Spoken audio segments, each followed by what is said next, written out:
सपना देखा है ना वो पल जब तुम व्हाइट यूनिफॉर्म में सरकारी कॉलेज में कदम रखोगे। तुम्हारे माता पिता की आंखों में खुशी के आंसू होंगे और तुम्हारा सीना फक्र से चौड़ा होगा।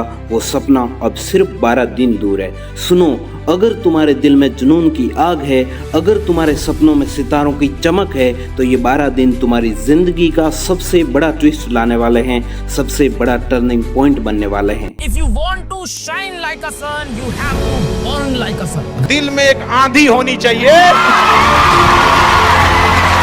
ये आखिरी 15 दिन है और इन 15 दिन के अंदर तुम गेम पलटने वाले हो। तो मैं ना एक एक सेकंड एक एक मिनट आपके लिए बहुत इंपॉर्टेंट है। असंभव कुछ नहीं होता दोस्त, ये परिकल्पनाएं हैं खाली। और मैं आज तो आपको बहुत ईमानदारी से और 12 साल के तजुर्बे का निचोड़ निकाल के बता सकता हूँ कि दुनिया में असंभव नाम का कोई शब्द होता ही नहीं। चाहे कोई भी आगे हो, अंत में मैं ही जीतेगा। सिलेक्शन के लिए मुझे आपसे सिर्फ 2 चीज़ें चाहिए। सबसे पहला तो मुझे आपके डेली के 15 घंटे चाहिए और दूसरा मैं जो प्लान बता रहा हूँ उसे फॉलो करना चाहिए। ये 2 चीज़ें यदि आप लोग मुझे दे देते हैं तो आपका सिलेक्शन आरएचएस सीयूईटी 2026 में 100% गवर्नमेंट कॉलेज में हो जाएगा। ये मेरी गारंटी रहेगी। बाकी सारी चीज़ें भूल जाओ कि पीछे क्या हुआ, पीछे आपने कितना पढ़ा कितना नहीं पढ़ा, सारी चीज़ें भूल जाओ। अब सिर्फ और सिर्फ इन 12 दिन के बारे में सोचो जो 21 मई को आपका एग्ज़ाम है, उसके बारे में सोचो और सिर्फ अपने सिलेक्शन के बारे में सोचो। बाकी सारी चीज़ें भूल जाओ। 2 घंटे का एग्जाम है, आप लोग वहाँ पे कैसा परफॉर्म करोगे ये मैटर करने वाला है। बाकी कोई चीज़ें है वो मैटर नहीं करेगी। इस वीडियो के बाद में आपके सिलेक्शन के चांसेस है वो 100% बढ़ जाएंगे। बस आप लोग वीडियो को एंड तक जरूर देखना और मैं जो प्लान बता रहा हूँ उसे फॉलो जरूर करना। मैं आपसे ऐसा क्यों कह रहा हूँ कि लास्ट के 12 दिन में आरएचएस सीयूईटी निकालना बिल्कुल संभव है। संभव इसलिए है क्योंकि आरएचएस का जो पेपर आता है वो बहुत ईजी आता है, नेगेटिव मार्किंग इसमें होती ही नहीं है और प्रेडिक्टेबल क्वेश्चंस आते हैं, न्यू क्वेश्चंस बन के नहीं आते हैं। तो इसलिए आपके आरएचएस सीयूईटी को क्रैक कर पाना बहुत इजी है। अब मैं बात करना चाहूँगा आज की इस वीडियो के ओवरव्यू के बारे में। किन किन सब टॉपिक पर आज की इस वीडियो में बात करने वाला हूँ। मैं सिर्फ और सिर्फ 2 सब टॉपिक पर बात करने वाला हूँ, ज़्यादा झमेला है वो हम लोग नहीं करने वाले हैं। सबसे पहला मैं आपको बताऊँगा कि पढ़ना क्या है और दूसरी चीज़ मैं आपको बताऊंगा कि पढ़ना कैसे है। ये 2 चीज़ें आप लोग देख लेते हैं तो आपका सिलेक्शन हो जाएगा। तो सबसे पहले हम लोग देखेंगे कि पढ़ना क्या है, बायोलॉजी में क्या पढ़ना है, फिजिक्स में क्या पढ़ना है, केमिस्ट्री में क्या पढ़ना है। तो सबसे पहले हम लोग देख लेते हैं कि केमिस्ट्री और बायोलॉजी फिजिक्स इसमें आप लोगों को कैसे कैसे मार्क्स हैं वो स्कोर करने हैं। देखिए बायोलॉजी 34 मार्क्स की है, इसमें आप लोगों को 100% स्कोर करना है, 34 आउट ऑफ 34 मार्क्स लाना है, तभी आप लोग है वो सिलेक्शन ले पाओगे। कैसे लाना है अभी हम लोग आगे बात करने वाले हैं, लेकिन पहले मैं अपना जो प्लान है वो बता देता हूँ। केमिस्ट्री में हमें 30+ स्कोर करना ही करना है। केमिस्ट्री और बायोलॉजी है वो स्कोरिंग सब्जेक्ट है, आप सभी लोग जानते हैं। और केमिस्ट्री का सिलेबस तो इतना छोटा है कि आप लोग 30+ स्कोर है वो कर ही जाओगे। और बात करूँ फिजिक्स की, तो फिजिक्स में लास्ट टाइम में पूरी कर पाना तो मुश्किल है, लेकिन 70 से 80% हम लोग कर सकते हैं, क्योंकि लास्ट के दिन में जहाँ से एमसीक्यू बनते हैं उन टॉपिक को पढ़ के, हाई यील्ड जो टॉपिक है उनको पढ़ के आप लोग 25+ तो अबव मार्क्स तो ले आओगे। तो यदि आप लोग इतना कर लेते हैं तो आपका सिलेक्शन है वो हो जाएगा। सबसे पहले हम लोग ये देखेंगे कि केमिस्ट्री सब्जेक्ट में पढ़ना क्या है। तो केमिस्ट्री की अगर मैं बात करूं तो फिजिकल केमिस्ट्री है, ऑर्गेनिक केमिस्ट्री और इनऑर्गेनिक केमिस्ट्री है। फिजिकल केमिस्ट्री में ज़्यादातर न्यूमेरिकल पूछे जाते हैं और एग्जाम्पल्स से क्वेश्चन है वो आपके आते हैं आरएचएस सीयूईटी में। तो फॉर्मूला बेस्ड न्यूमेरिकल है वो प्रैक्टिस करने हैं और एग्जाम्पल्स देखने हैं। ऑर्गेनिक एंड इनऑर्गेनिक कहाँ से पढ़नी है, फेमस क्वेश्चन है वहाँ से पूछे जाते हैं। प्रेडिक्टेबल क्वेश्चन आते हैं तो वो कहाँ से पढ़ने हैं वो मैं आपको अभी बताने वाला हूँ। इसको कैसे करना है, ज़्यादातर स्टूडेंट का डाउट यही है कि ऑर्गेनिक केमिस्ट्री वो हम कहाँ से करें, अभी मैं आपको बताने वाला हूँ। और वो टॉपिक जहाँ से एमसीक्यू पूछे जाते हैं उस पर ये भी आपको फोकस करना है, परफेक्शन पर नहीं जाना है। ज़्यादातर स्टूडेंट क्या करेंगे, मैं तो सारा टॉपिक है वो कवर करूँगा, एक सब टॉपिक है वो कवर करता जाऊँगा, तो परफेक्शन पे नहीं जाना है।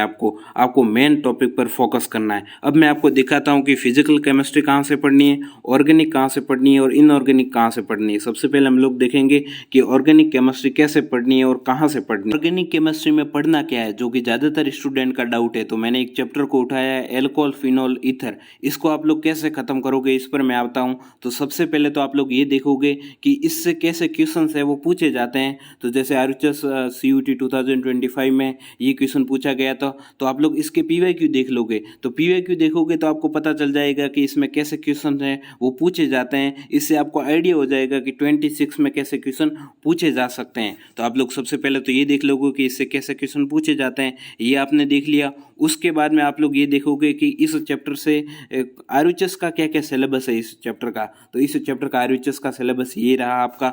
फिर हम लोग एक एक टॉपिक को उठा के देखने वाले हैं कि क्या क्या है वो टॉपिक। तो सबसे पहला जैसे आरयूएचएस सीयूटी के सिलेबस में ये टॉपिक है अल्कोहल का परिचय और जो नोमेनकल्चर है वो आपका टॉपिक है। इसको सबसे पहले तो इजी लैंग्वेज में समझा दिया है, बेसिक बहुत ही इजी से इजी लैंग्वेज में समझाया गया है, जो 8वीं का बच्चा भी समझ लेगा। तो सबसे पहले हमने कंसेप्ट को समझ लिया, फिर हमने इसके मेन पॉइंट्स है उनको देख लिया, ये रहे आपके मेन पॉइंट्स, उसको देख लिया। और फिर हम लोगों ने इसके जो क्वेश्चंस बन सकते हैं, जो भी क्वेश्चन बन सकते हैं, इससे बाहर एक भी क्वेश्चन नहीं आएगा यदि आपने इन क्वेश्चन को कर लिया ना। जैसे इससे इसमें क्या क्या क्वेश्चन बन सकते हैं आप लोग स्क्रीन पर देख सकते हैं। तो इस सब टॉपिक से ये क्वेश्चन बन सकते हैं, ये देख लिया आपने। फिर मैंने नेक्स्ट सब टॉपिक उठाया अल्कोहल के विरचन की विधियाँ, तो उसमें आपके अल्कोहल को बनाने की कौन कौन सी विधियाँ हैं उसमें से ये क्वेश्चन पूछे जा सकते हैं। नेम रिएक्शन के लिए अलग से नीचे टेबल दी गई है, जैसे आपके ये रहे टेस्ट से बहुत बार क्वेश्चन पूछा गया आरयूएचएस सीयूटी में, तो इसके लिए मैंने अलग से टेबल दे दी है। इसमें आरयूएचएस में बहुत बार क्वेश्चन है वो पूछा गया है। और आपके ये जो इंक्रीजिंग और डिक्रीजिंग वाले क्वेश्चन है वो भी बहुत बार पूछे जाते हैं। एसिडिटी का आपने भी देखा होगा, क्वथनांक का भी देखा होगा, तो ये क्वेश्चन बहुत बार पूछे जाते हैं, तो इसका भी मैंने अलग से दे दिया है। फिर बात करूं नेम रिएक्शन से भी बहुत बार आरयूएचएस में क्वेश्चन पूछा जाता है, तो नेम रिएक्शन की भी अलग से टेबल दी गई है और ट्रिक भी दी गई है। यदि आप लोग इसे पढ़ लेते हैं तो आपकी जो ऑर्गेनिक केमिस्ट्री अच्छी हो जाएगी, सारे पॉसिबल एमसीक्यू आपके हो जाएंगे, तो ऑर्गेनिक केमिस्ट्री आपकी अच्छी हो जाएगी। यहाँ से फिजिकल केमिस्ट्री को आप लोग कैसे पढ़ोगे, तो फिजिकल केमिस्ट्री में आप सभी लोगों को सबसे पहले तो वही सेम चीज़ करनी है कि इसके पीवाईक्यू देखो। फिजिकल केमिस्ट्री में कैसे पीवाईक्यू आ रहे हैं, जैसे मैंने सॉल्यूशन चैप्टर का एग्जांपल लिया है, तो सॉल्यूशन चैप्टर से कैसे क्वेश्चन आ रहे हैं, आरयूएचएस का ट्रेंड भी पता चल जाएगा और आपकी पीवाईक्यू प्रैक्टिस भी हो जाएगी। इससे आपको ये भी आइडिया मिल जाएगी 26 में कैसे क्वेश्चन पूछे जा सकते हैं। तो ये आपने देख लिया। फिर आ जाओ कि आरयूएचएस सीयूटी में सिलेबस क्या है। देखिए सिलेबस पर हमने बात कर ली, फिर इसको ईजी लैंग्वेज में समझ लो, बहुत ईजी लैंग्वेज में इसमें समझाया गया है। फिर इसके मेन पॉइंट क्या है वो देख लिए, और फिर इससे क्या क्वेश्चन पूछे जाते हैं वो देख लिए। फिर इसमें नीचे जो याद करने वाले पॉइंट है उसकी अलग से आपको टेबल भी मिल जाएगी, और जो वो आपके फार्मूलाज है उसकी भी अलग से आप लोगों को टेबल मिल जाएगी। और जितने भी पॉसिबल एमसीक्यू है, जितने भी न्यूमेरिकल है, न्यूमेरिकल आपको सॉल्व करना है, तो जैसे आपके इसमें न्यूमेरिकल ये पूछे जा सकते हैं, तो इसमें 3 न्यूमेरिकल के आपको एग्जांपल दिए गए हैं। जहाँ से न्यूमेरिकल पूछे जा सकते हैं उन सभी में एग्जांपल दिए हुए हैं। तो आप लोगों को ऐसे है वो फिजिकल केमिस्ट्री है उसको ख़त्म करना है। इनऑर्गेनिक केमिस्ट्री में भी आप लोगों को ये सेम चीज़ करनी है। सबसे पहले आप लोग ये देखोगे कि कैसे क्वेश्चन पूछे गए हैं, और फिर आप लोग आ जाओगे कि कैसे पूछे जा सकते हैं। लास्ट में आप लोगों को टेबल भी दी गई है, और इस टेबल से भी काफ़ी क्वेश्चन आते हैं, तो जो याद करने वाली चीज़ें हैं उनको ऐसे टेबल में भी दिया गया है। तो आप लोग ऐसे करोगे तो आप लोगों का सिलेबस भी जल्दी ख़त्म होगा, और आप लोगों का रिवीजन भी अच्छे से हो जाएगा, और इसको बार बार रिवीजन करते रहोगे तो आप लोग रिकॉल भी एग्ज़ाम में अच्छे से कर पाओगे। अब हम लोग बात करेंगे कि फिजिक्स में क्या पढ़ना है। तो फिजिक्स में किस चैप्टर से क्वेश्चन पूछा जाता है वो देखो, और उसके अकॉर्डिंग क्वेश्चन प्रैक्टिस करनी है। और ज़्यादातर फिजिक्स में एक ही चीज़ पर फोकस करना है, वो है एमसीक्यू प्रैक्टिस। एमसीक्यू प्रैक्टिस पर ज़्यादा फोकस करना है, और डिटेल्ड एमसीक्यू प्रैक्टिस पर फोकस करना है। ऐसे वीडियोज़ आपको देखने हैं, या फिर ऐसे जहाँ पे कंसेप्ट को समझाया गया हो, क्वेश्चन के कंसेप्ट को समझाया गया हो, ऐसे क्वेश्चन प्रैक्टिस आप लोगों को करना है। सीधे आंसर पर नहीं जाना है। तो आप लोगों को क्वेश्चन के पीछे का कंसेप्ट पता होना चाहिए, ऐसे फिजिक्स को पढ़ना है। आप लोगों के लिए मैंने फिजिक्स का जैसे कोई चैप्टर ओपन कर लिया, पहला चैप्टर ओपन कर लिया इलेक्ट्रिकल चार्ज एंड फील्ड। तो इसमें से सबसे पहले आप लोग ये देख लोगे कि कैसे क्वेश्चन पूछे जाते हैं। फिर आप लोगों को ये देखना है कि आरयूएचएस में इसका क्या क्या सिलेबस है, कौन कौन से टॉपिक आरयूएचएस में पूछे जाते हैं। और फिर जो इम्पोर्टेंट टॉपिक होंगे उसके आपको ज़्यादा एमसीक्यू प्रैक्टिस करना है। जैसे ये इतना ज़्यादा इंपॉर्टेंट नहीं है तो उसके आपने इतने ही एमसीक्यू प्रैक्टिस करिए।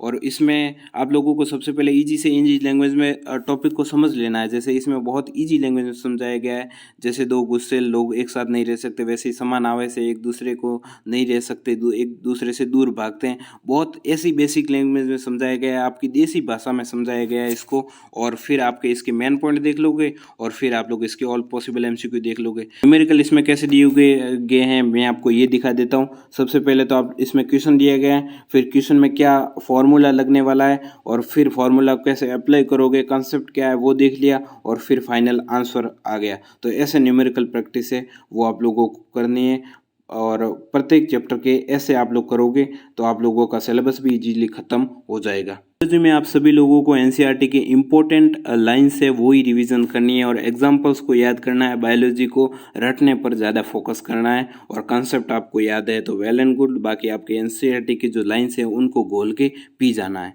जैसे बायोलॉजी में आप लोग सेम चीज़ करोगे, लेकिन इसमें ये रहेगा कि एनसीईआरटी की जो इम्पोर्टेंट लाइन्स है ना उस पर ज़्यादा फोकस करना। जैसे पहले चैप्टर से ये इम्पोर्टेंट लाइन्स है वो पूछी जा सकती है, तो एनसीईआरटी की इम्पोर्टेंट लाइन्स है वो ऐसे दी गई है, ये आप लोग कर लोगे तो एनसीईआरटी के जो जैसे एग्जाम्पल्स भी दिए हुए हैं आप लोग स्क्रीन पर देख पा रहे होंगे, ये एग्जाम्पल्स बार बार पूछे गए हैं। जैसे ये वाला जो एग्जाम्पल है वेलसनरिया और हाइड्रेला, ये बार बार पूछा गया है, तो एग्जाम्पल्स है वो आप लोग नीचे से ये याद कर लोगे और एनसीईआरटी की जो इम्पोर्टेंट लाइन्स है वो आपकी ऐसे कंप्लीट हो जाएगी।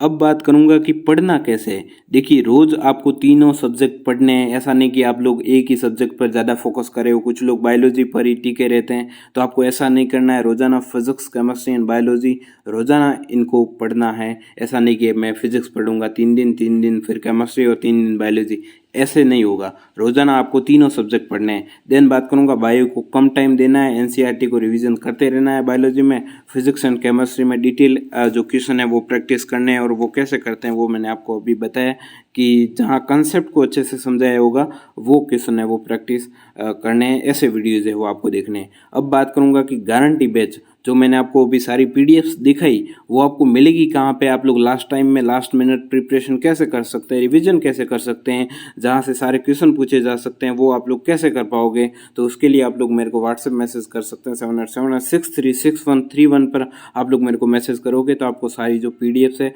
उसकी जानकारी मिल जाएगी। और ये बैच है आप लोग ज्वाइन कर सकते हैं। 149 इस बैच का प्राइस रहेगा। इसमें आपको सारे सब्जेक्ट है वो कवर हो जाएंगे, फिजिक्स, केमिस्ट्री, बायोलॉजी सारी सब्जेक्ट है वो कवरेज हो जाएगी, और आप लोग अभी जाकर ज्वाइन कर सकते हैं। और लास्ट मिनट प्रिपरेशन के लिए बेस्ट नोट्स हैं वो हम आपको प्रोवाइड कर रहे हैं। इससे बेस्ट आपको पढ़ने के लिए कोई स्टडी मटेरियल मिल ही नहीं सकता इंटरनेट पे। मैंने काफ़ी ऐसे मटेरियल देखे हैं जो बहुत फालतू कंटेंट प्रोवाइड कर रहे हैं। अभी वो फालतू कंटेंट तो बुक में भी दे रखा है, तो फिर आरएचएस सीयूटी के लिए मेन कंटेंट क्या है, तो मेन कंटेंट हम प्रोवाइड कर रहे हैं गारंटी बैच में, और गारंटी बैच से बाहर एक भी चीज़ नहीं जाएगी, ये हमारी गारंटी रहेगी। सो उम्मीद करता हूँ आपको सारी है वो चीज़ें समझ आ रही होगी। So guys, thanks for watching. Please do the subscribe button, press the bell icon for the notification. Thank you.